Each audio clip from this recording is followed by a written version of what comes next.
Olá! Hoje vamos descobrir como era a vida no Brasil no período em que o nosso país ainda era uma monarquia.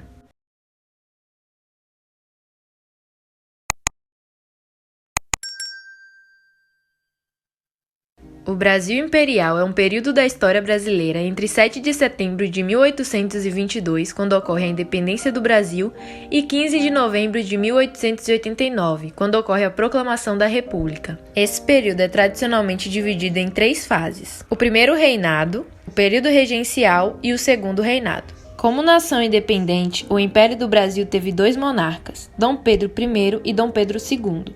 Mas então, como era a vida dos brasileiros e das pessoas que viviam no nosso país nessa época? A economia permaneceu durante o período imperial como agroexportadora, ou seja, atendendo às necessidades do mercado europeu. Em termos culturais, esse foi o início da busca de uma identidade própria, pois o Brasil deixara de ser parte do reino português e começa a ver a si mesmo como nação independente. O Brasil era um país agrário, com muitos analfabetos, pouca industrialização, poucos incentivos educacionais e população marginalizada. Também ocorreu uma crise econômica durante o primeiro reinado. Nenhum dos principais produtos de exportação do país passava por um bom momento. Isso resultava em baixa capacidade de importação e falta de recursos para saldar os compromissos externos do país. As ruas eram cada vez mais movimentadas com escravos, vendendo produtos e prestando pequenos serviços. Infelizmente, nessa época ainda existia escravidão no Brasil. A vida de um escravo era dura e marcada pela violência dos senhores e das autoridades coloniais. A jornada diária de trabalho poderia se estender por até 20 horas por dia, e o trabalho no engenho era mais pesado e perigoso que trabalhar nas plantações. Sobre as mudanças sociais no Brasil imperial, surgiram indústrias, bancos, casas comerciais, companhias de seguros, navegação, transporte urbano e gás. Também surgiram novos ofícios, como afiador, carpinteiro, engomador, lustrador e empalhador.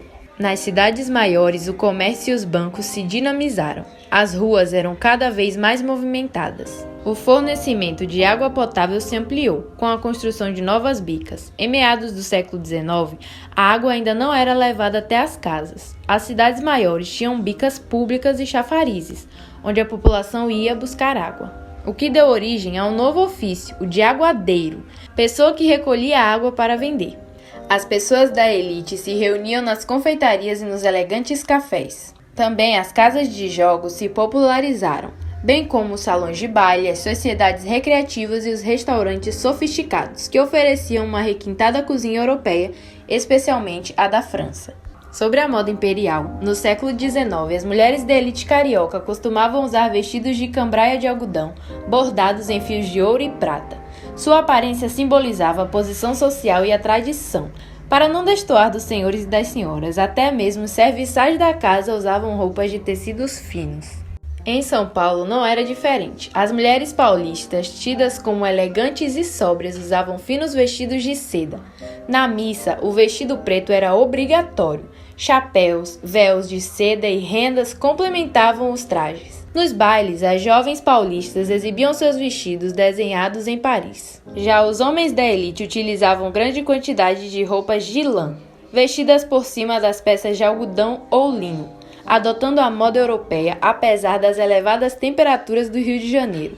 Eram obrigatórios os coletes, as casacas à altura da cintura e as cartolas.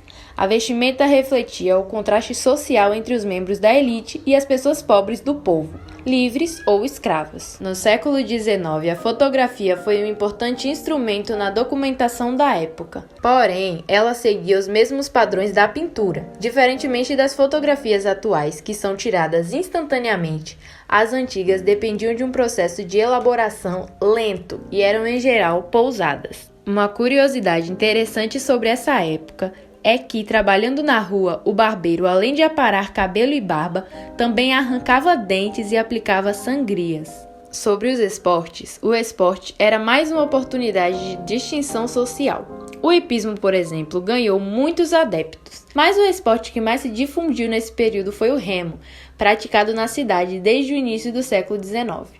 E então, gostou de conhecer um pouco da vida das pessoas do Brasil Imperial? Se você gostou e achou o conteúdo relevante, curta esse vídeo e compartilhe com seus amigos. Tchau e até a próxima!